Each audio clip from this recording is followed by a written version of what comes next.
Just make yourself comfortable. I would just like to invite you for just 30 seconds to just breathe and be present. So just breathe in and out and be present.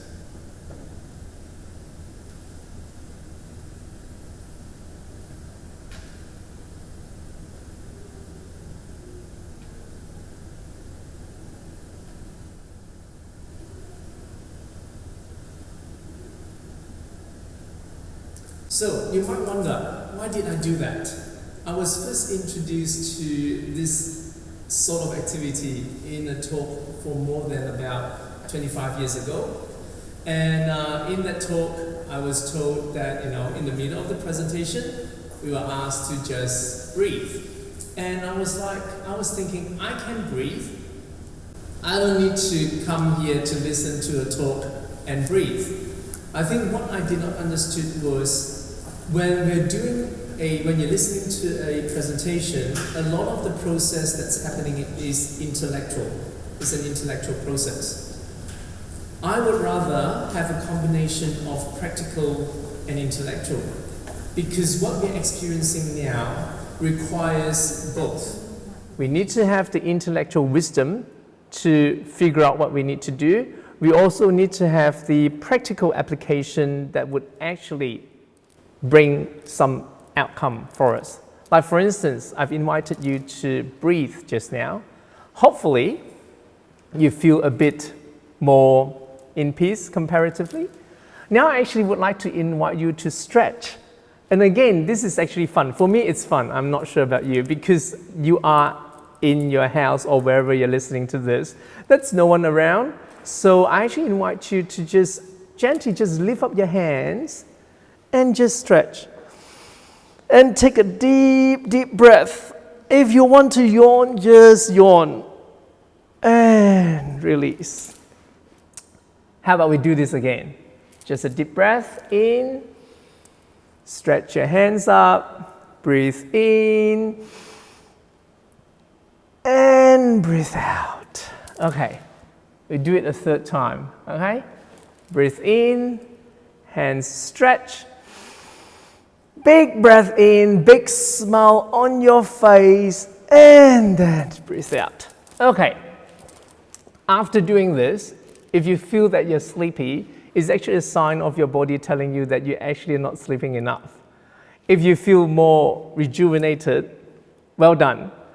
This is what I'm trying to do in this 45-minute session, is to give you something that you can actually continue to work on, because we're stuck in this pandemic. Even though we can see light at the other side of the tunnel, I'm glad that I'm doing this videoing today, because the Australian National Cabinet just met yesterday and the Prime Minister has already laid out the pathway out, hoping that everything will go back to some form of normal in July.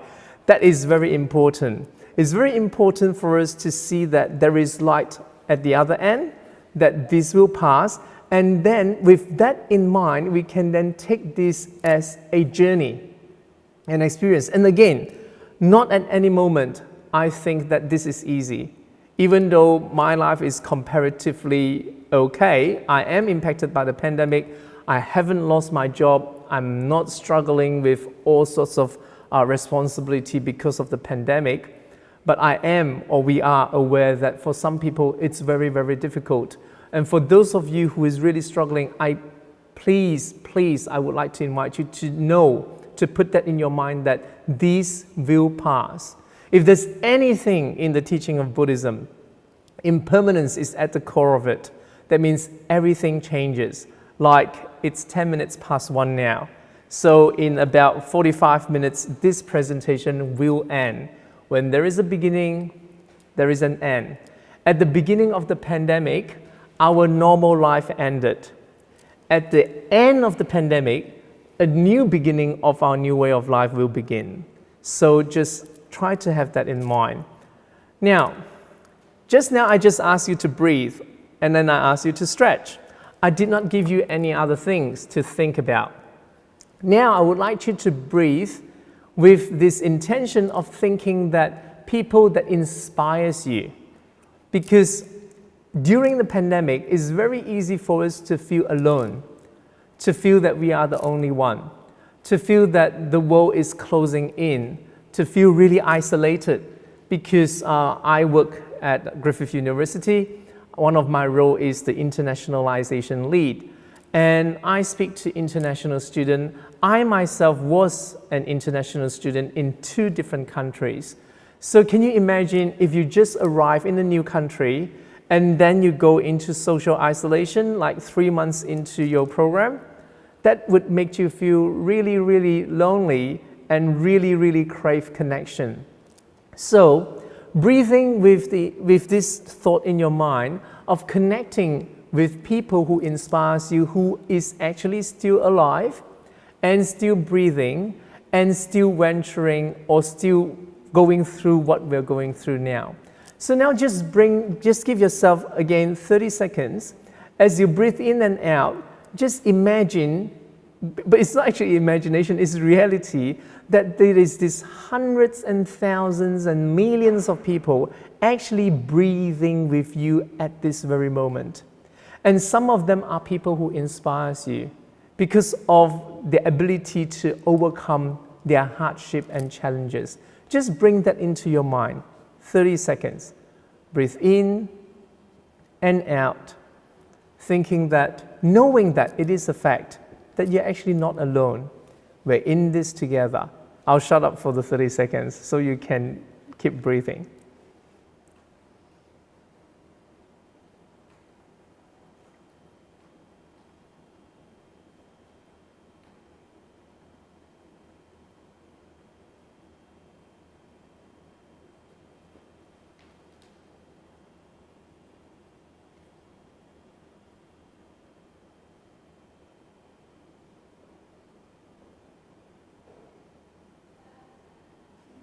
Okay, so I could actually sit here and just do this forever and not have to do this presentation. We can just sit here and breathe because life is so chaotic. There is so many challenges. Isn't it good just to have 30 seconds when you're thinking about something that really charges you up and be in your body and be present and not have to worry about all the things that's chaotic outside and around you? Well, we're here and we have another 42 minutes to cover the presentation, so let's get on going. I'm just wondering, is anyone leaving anything in the chat at the moment? Because I can't see anything that's being posted, so feel free to post or write anything if you want. Okay, so as I continue with the presentation. So today's presentation is about how do you apply mindfulness in a chaotic time during a pandemic. But first of all, I cannot assume that you all know what mindfulness is, so I'm going to do just a really quick explanation of what it is. Believe it or not, you've already done some of it just now. So this whole breathing in and out, being present with your body, present to your thoughts is actually the key to the practice of mindfulness.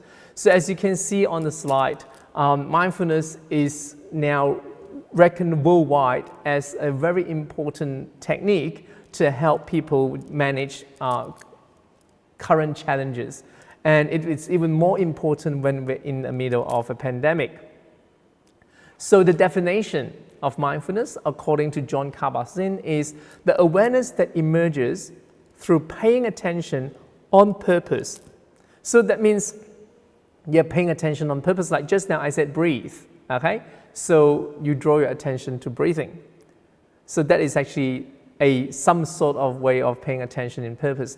In the present moment, and non-judgmentally to the unfolding of experiences moment to moment. That means mindfulness is being present with what's happening now with a non-judgmental thought, like you are this observer knowing what's happening. So what does this do? Well, we have to actually explain it a bit more, that in everyday life, most of the time, a lot of people, they are actually not as present. We're always racing from one place to the other, always planning, thinking. We live a lot of our life in this intellectual thinking process, but we are not really mindful or aware of what is happening in our mind. So mindfulness is a technique to allow you to do that. Why is it even more important in the time of a pandemic? Because we are all so stressed, we're all under the pump, we're all being impacted by this situation. It's very easy for us to not be aware of how we come across, not be aware of the fact that we are actually agitated without knowing it. And if you're not mindful of what's happening in your mind, it's very easy to snap. And unfortunately, with social distancing, you're actually stuck with the people that you care the most. When you're living with them in the household and not having mindfulness, that means there will be a lot of unintentional conflict.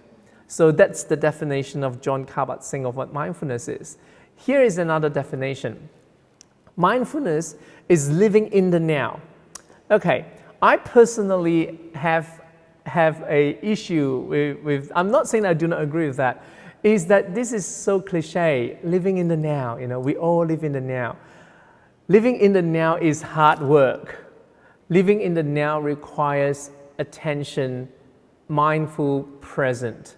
Living in the now is not a slogan. Living in the now is not saying that I'm living in the now but yet still operating in autopilot. What is autopilot? We'll visit that a bit later. But living in the now means that we are actually open, non-judgmentally to all the experience, including the pandemic. So for some people, I can appreciate that you say, okay, whenever I switch on television, it's all news about COVID-19. I just want to take a break. That's fine. We can get overwhelmed. We need to take a break. But then if we want to be present in everyday's life, we have to be very mindful that are we engaging what is being thrown at us? Or are we just escaping? Because mindfulness is about being present. It's being present at the here and now with whatever that's unfolding. So living in the now, it's essentially about being more aware and awake in every moment of your life. So are we more aware? Are we awake? Why did I ask you to breathe just now? Because probably before I said that, you didn't even know that you are unconsciously breathing. And I hope when I invited you to stretch just now, I bring more sensation into your body to feel more present at this very present moment. Because that is essential for us to know exactly what is happening here. So it's about intentionally paying attention to each moment, being fully engaged in whatever that is happening around you and within you. So for me, at the moment, I'm in this amazing main shrine at Chung Tian Temple. I've never thought that I would have all this space to myself, and the amazing Buddha. I can smell the incense, and there's just all this color and decoration around me. When you're surrounded in an environment like that, it's very easy to be present because it's stimulating, it's beautiful. It's challenging when you are at home for week 8 now. So it's very important to know that mindful presence is actually a technique that you need to practice. So by doing that, it releases you in some way from whatever that you're worried and concerned about, but bring you to this present moment. For instance, we have another 35 minutes before this presentation would end. So for these 35 minutes, if you focus on what I'm talking, you can release whatever that you're worried about just for that moment and be present at the here and now and see what it does to your mind. So it involves bringing an attitude of curiosity, acceptance, friendliness to whatever that is being experienced. For instance, at this very moment, I have a few choices I could make. I can either feel terrified and horrified about talking to a camera, pretending that I actually see you, while there's actually people next to me trying to organize what's going on. Okay? Because of that, I can either choose to be really fearful or not knowing what to do, or, which is what I'm doing now, I choose to embrace this experience with curiosity acceptance, and friendliness. Of course, you would say, hey, this is easy. You know, like you're in an amazing place. You know, the temple just fed you yummy vegetarian lunch. Of course, you can feel, you know, open and curious and acceptance and friendly. Yes, that's true. It is true. But you have to start somewhere. You have to start somewhere. So this is actually what we call in education transferable skills. If you're able to do this with experience that is uplifting and joyous, that means you know how it's done. When you're hit with not so nice situation, hopefully you can draw on some of the skills that you already had. For example, this pandemic.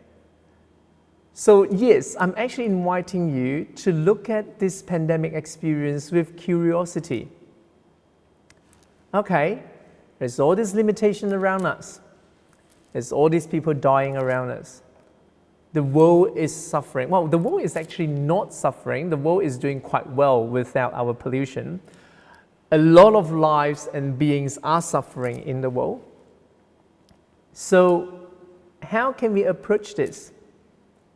With the sense of curiosity, it allows you to see what is going on with a curious mind and try to make the best out of it. For instance, I never thought that I'm not going to work. You know, like the longest holiday I have taken is like maybe just 5 weeks, and I've been working from home for 8 weeks now. Next week is the beginning of 9th week, the week 9. Yep. So this is being taken away from me. How do I approach it? I can either resent it, complain about it, or be curious. Okay, I don't have to drive 2 hours a day because I live in Brisbane and I work on the Gold Coast. Wow, no driving for 2 hours a day. I save petrol. Not much saving now because the oil price is so low, but I still save petrol. I save the money for the toll. I save walking to the car park. So suddenly, I was given back 2 hours of my life. So by embracing that, what can I do with that 2 hours? And when I'm approaching this situation, how can I try my best to be friendly about it? We can be angry and resentful and unhappy. And in some situation, you should feel that. I'm not saying that you shouldn't, because I cannot imagine how the pandemic impacted you. If it impacts you really badly, yes, you have the right to feel all those negative emotions. Having felt that, acknowledge that, is there any room for you to open up and see what next? What's happening now? How can I do this differently? So curiosity, acceptance, and friendliness to whatever that's being experienced, rather than habitual patterns of judgment and criticism.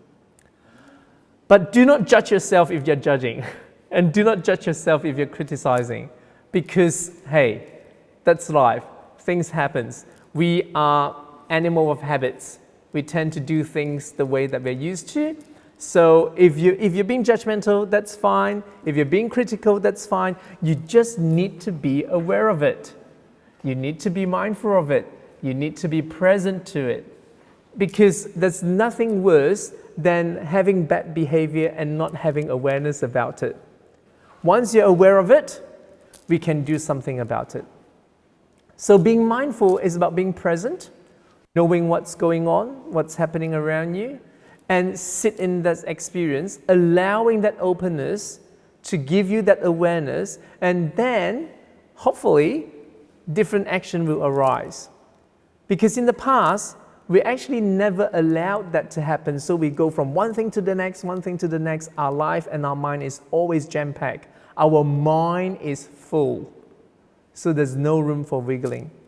Whereas mindfulness is actually emptying your full mind and allow yourself to arrive at the present moment. And how do you do that? You do that, as you can see on the slide, through your body. Why? Because the mind is always either in the past or in the future. But your body is in the here and now. For instance, at this very moment, I just need to take a deep breath the amazing fragrance of the incense goes through my nostril and inform my brain that, wow, this is an amazing place. So through my body sensation, I am here.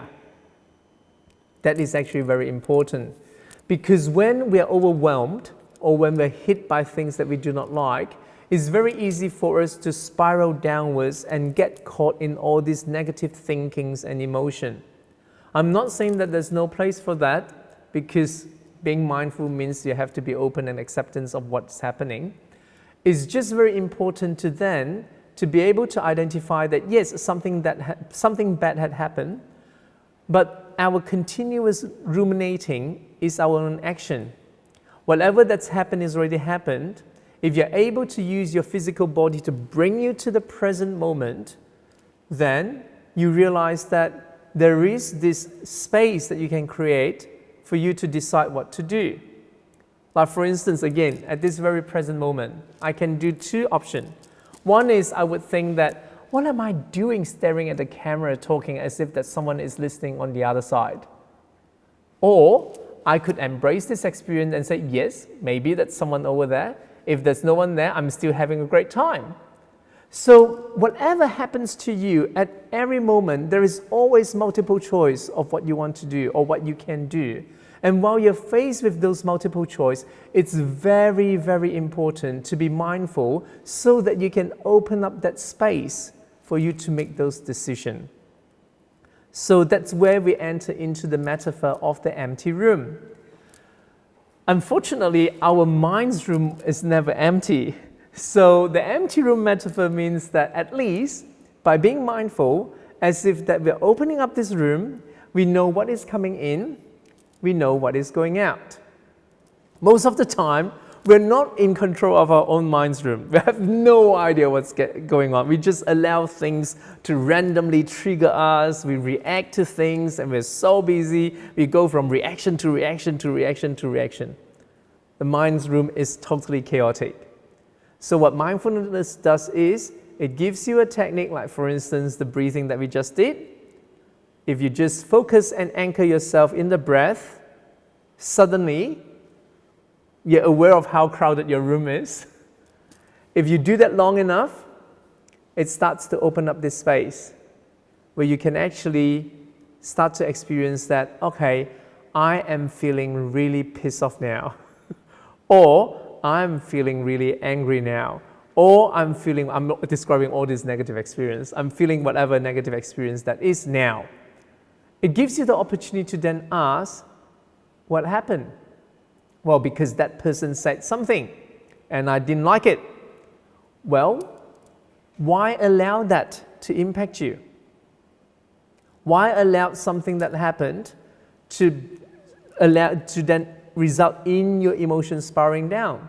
If you're able to step back and allow your mind space to open, you can see that, oh, someone did something, I'm having that reaction.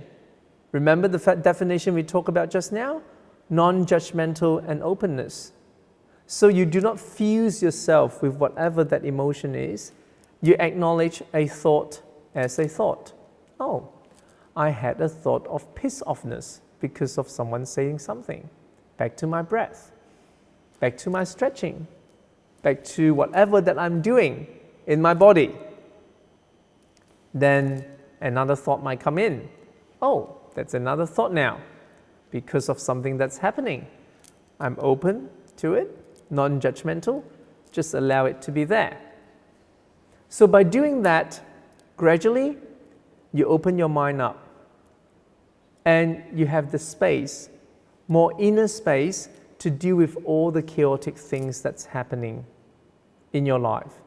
It's especially important when you're in a pandemic because we are all very, very stressed. Don't get fooled, I look happy, but I am very stressed. The good news is I am aware of how stressed I am. It's only bad news if you're not aware of it and continue to go on in life thinking that everything is hunky-dory, which it's not. So, the empty room is the metaphor. The reality is, this is more like what our room is. But it's not a problem. You can have a lot of things in your room, as long as you're not allowing them to dictate how you feel and how you behave. It's not possible to suddenly have your mind totally clear. It's good to at least have an awareness and then go from there. So how do you apply this in the pandemic? Well, I guess the important thing is what I've been repeatedly saying, to be aware that we are, well, if you're not stressed, good on you. Maybe you should, don't have to continue watching this presentation and do something else, bake a cake, do something. For those of us who are stressed, mindfully aware of it allows us to know that I have an option to continue feeling stressed about something that I have no control of, and also have an option to actually do something else. And for the past 8 weeks, honestly, I have been given those challenge very so often, that there are things happening that I can't control, that emotionally I might feel being impacted on, but there's always this option that I can choose to be present and to continue doing things that I'm in control of, and hopefully making a difference at the end. So, there is actually research behind mindfulness, but we have only another 23 minutes, so I will flick to this very quickly. So there's research behind it, it shows that it works and it's helpful. What I want to touch on now is something that I'm quite passionate about. It's called challenging your default mood. For instance, if you do something repeatedly again and again and again every day, it's very easy for you to go into default mood. And that's where we get trapped. That means we're not living at the present moment. Like at this moment, it's very hard for me to go into default mood because everything is so new. I'm in a place that I'm not normally familiar with. All this stimulation is waking me up. But for a lot of us, what we do every day, especially now we're stuck in the house, can be repetitive, and you enter into this mindless process. That is where you really need mindfulness. Because when you're in default mood, you're actually less passionate, less engaged, less present, less happy, easily triggered. Okay, not really a good place to be in. You want to be in an active present place. So, the default mood is because you're not paying attention. Like for instance, sometimes you don't even know how you made your way from the bedroom to the bathroom. Yep, it just sort of like happened because you're not paying attention. So that is when you're in default mood. It's a type of attention characterized by mental chatter, mind wandering, operating in an autopilot. Try not to do that, okay? So because then you tend to worry about the past or the future and judging and criticizing all these things that we normally do when we're not actively being present. There's the part of the brain that's being activated to result in that, the temporal and parietal lobes and the hippocampus and a certain part of your prefrontal areas. And also your fear center is more active when you are in default mood, which is what I'm saying, that you tend more to get to be triggered. So in a pandemic, you would want to try to not stay in this stage for too long because you're already stressed. And imagine if you're easily triggered, then there will be all this friction happening within and around you. So the activation pattern tends to result in experiencing the world through thoughts and ideas, instead of directly being present. This is the other point that I'm trying to get through over here. How can we engage life at this very present moment, but not through thoughts and idea? That's what I did at the beginning of my presentation. I invited you to breathe. I invited you to stretch, because I want to get you out of your thinking mind. Yes, there is a lot of good in intellectual thinking, but there is a lot of lacking in physical movement and engagement too. You literally can't really think your way out of things. You need to act and get out of it. So you might get an idea, But sometimes when you're stuck in a certain emotion, body movement is actually very important. I see that really happening in Australia during this pandemic era. I never knew that there's so many people that's into exercise. A new habit that I have now is I get up actually at 5:45, if I can, most of the mornings, and to do some exercise while the sun is coming out. And I'm surprised at that hour of the day, there's actually a lot of people on the footpath doing the exercise. So that is important. Exercise is one of the ways to get you out of the default mood. Of course, you can still do exercise in default mode by not paying attention, but please, if you are given the opportunity to exercise, be present. Be present to the morning air. Be present to the change of the scenery as the sun comes out. Be present to all this external bodily stimulation. If you recall one of the slides that I had earlier, your body is the key for you to live in the here and now. And by doing that, you're able to pull yourself away from default mood and be in this present moment. Okay, so as you can see, default mood is also associated with reduced cognitive functioning, therefore impaired academic and occupational functioning. It's just not fully engaging in living life. Okay, so how then can we be present? I suppose by now you get the gist of what I'm trying to say. Otherwise, I would have not been very productive for the past 37 minutes. So you would want to use your senses, body senses, either through movement or breathing to bring you to the here and now. It activates different parts of your brain. So you are then able to experience things directly with the here and now. When you experience things directly, you have this awareness knowing that everything will pass. Nothing stays forever. Same as this presentation. Like I said, I started 38 minutes ago. We'll finish in 55 minutes. So that means I have how many minutes am I left with? Now 17 minutes. Okay? So just by using your body and your senses, you're able to be at the here and now. And it's easy to do that when you're exercising, listening to music, being in nature. The real challenge is how can you be mindful when you're not stimulated in that way? That is why you need to practice. The best way to gain your mindful presence is through breath, because breathing is free, portable, you have it until you die. So every now and then, when you have that awareness, bring this deep breath into yourself. It doesn't cost you anything to stretch. Just stretch up, down, stand up, have a walk, stretch your legs, go and make a cup of drink, stand at the window, look outside, be present to the nature that's outside. Be present to the breeze that's blowing on your face. Create that inner peace in you, because yes, we live in a very chaotic present. So much happening, so much suffering, so much challenges. It makes it even more important for us to be able to be present and create that inner stability, because your inner stability is what that will sustain you. So, this is Buddha's birthday. Instead of just talking about mindfulness, I have to talk about the big boss, Buddha, because Buddha is the master of mindfulness. When Buddha first got enlightened, his realization is everybody has that ability to see the reality.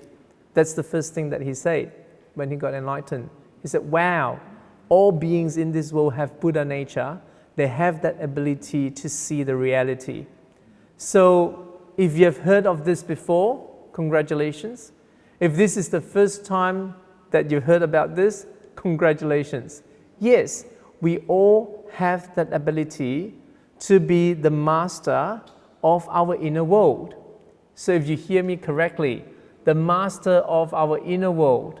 I didn't promise you the external world, because the external world is controlled by so many moving factors. We can't control the pandemic. We can only do what we can. to be part of the country, which we are really successful in Australia, to flatten the curve. So you can be the master of your inner world. You just need to practice. You just need to know the ways to do that. Of course, in Buddha's teaching, there's all these other things that's very useful. Buddha talked about impermanence. So impermanence, when in a normal everyday life, people can be a bit fearful about it, thinking that, I want things to go on forever. We're supposed to be together forever. Good things should not change. Unfortunately, that's not the deal. We live in a world, our reality is impermanence. And this pandemic is a really good example of that.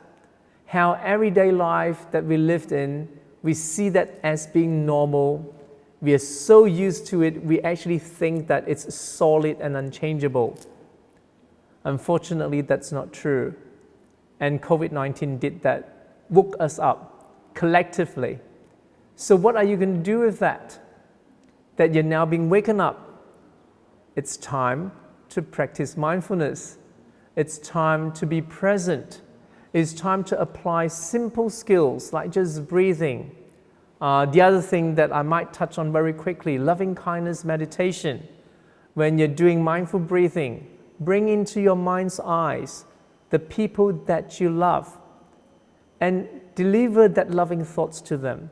Tomorrow is Mother's Day, so you can give yourself a treat, do a loving kindness meditation on Mother's Day today.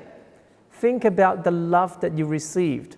For those of you who doesn't know who your mother is or circumstances that resulted in that you cannot relate to that, in your breathing in and out, think of people that have showed you kindness and love and compassion. And when you're doing that, allow yourself to have that loving kindness going towards that person. And you gradually broaden that visualization from an individual, like starting with your mother or someone that you love dearly, to other people that you care about, to people that you know, to all these other beings, and including the people who gave you a hard time, because yes, people can do horrible things. They have their own struggle. I'm not saying that you forgive them. I'm saying that you be present to them, and if possible, offer them loving kindness thoughts. Then you spread it out to all the beings in this world. It's a process that you can do in 3 to 5 minutes. And if you're able to practice it constantly, at the end of that 3, 5, 10, 15 minutes, you're able to end up in this state of mind, being reminded of how loved and supported you are. It's something that is going to have great benefit if you're able to practice that constantly. So now, I've got 1 more minute before we enter into Q&A.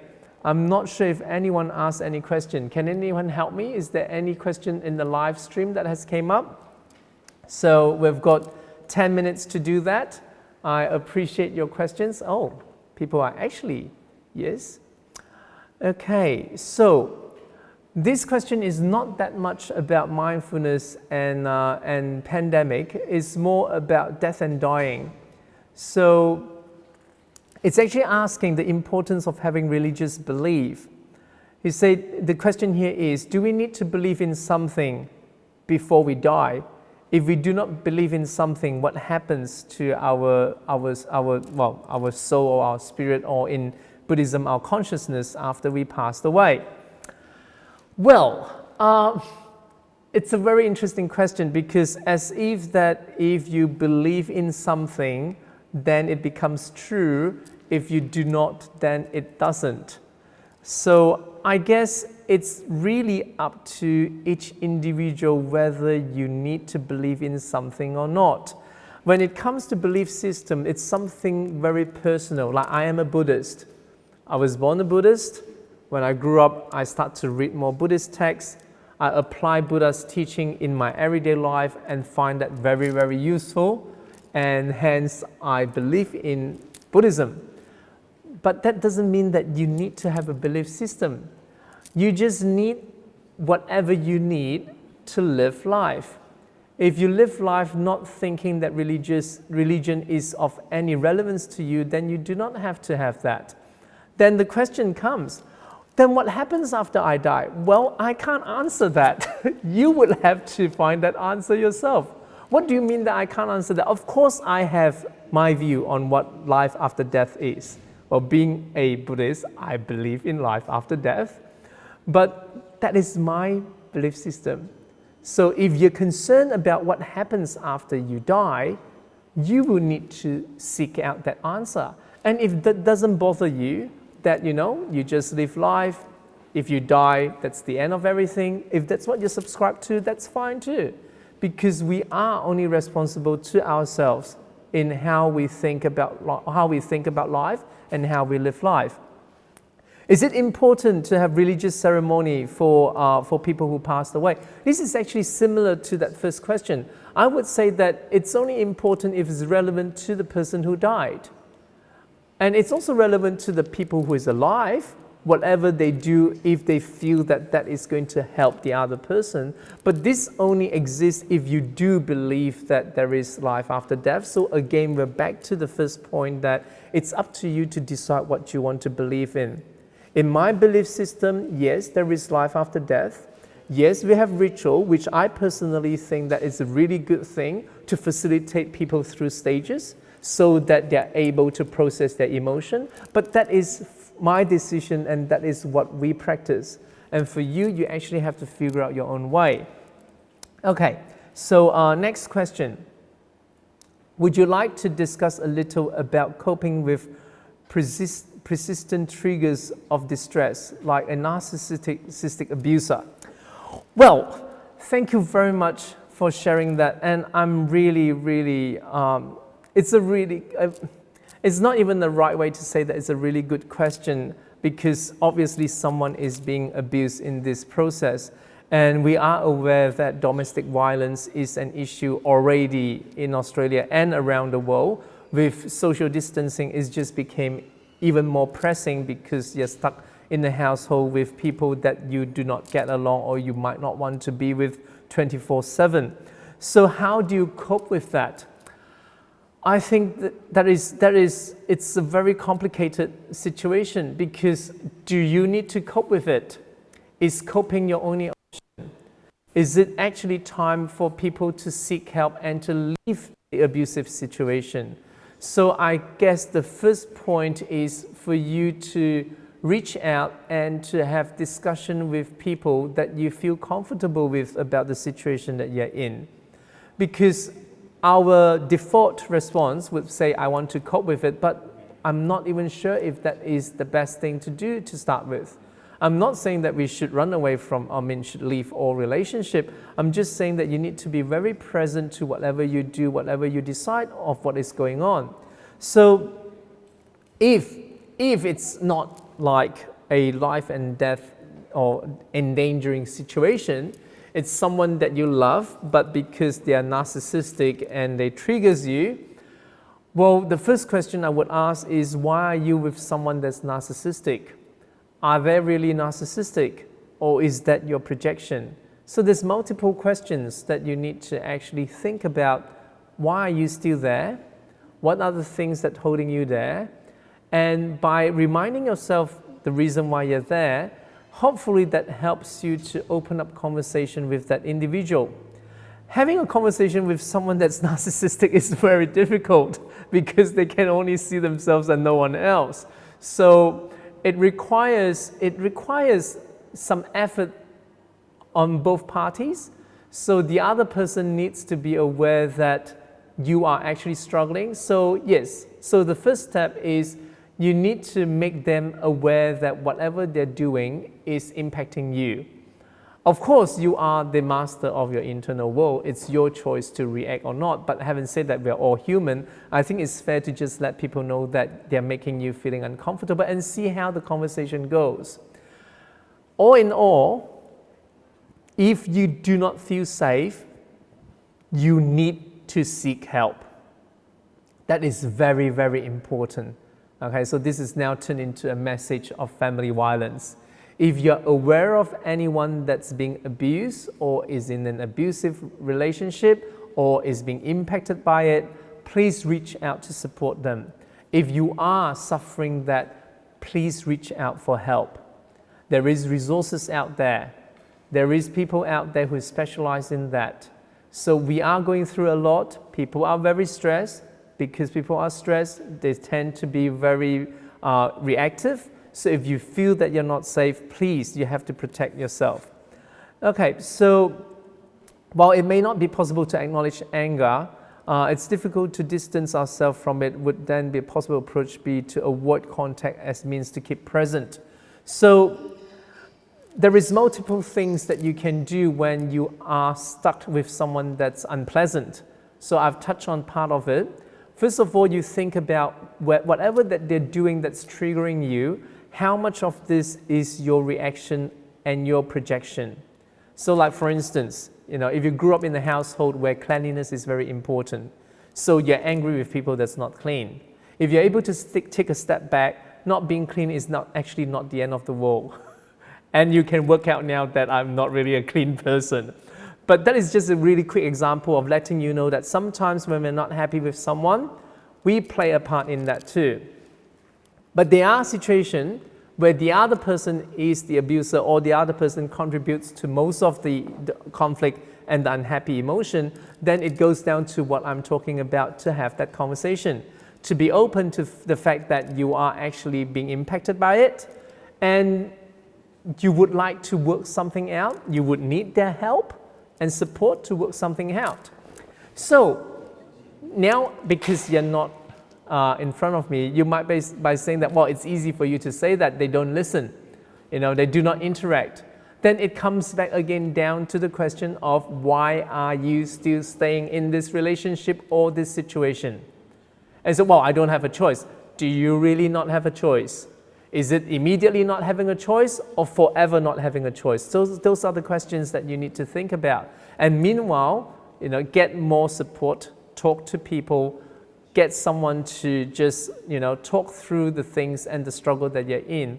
I can't stress enough, like I said, I've been an international student in 2 different countries. Australia is in a really good position. There is a lot of services and resources out there. Please do not hesitate to reach out. And I've just been queued. We've got 1 minute left. So thank you very much for that 59 people that I can see on my phone that stuck with us. I'm not sure if that, at least it went from 50 to 59, so it's really good for my ego. The message of Buddha's birthday is, in this period, Buddha was born 2,000 over years ago. He told us that we all have this ability to be the master of our inner world. So in Buddha's birthday, we bathe the Buddha.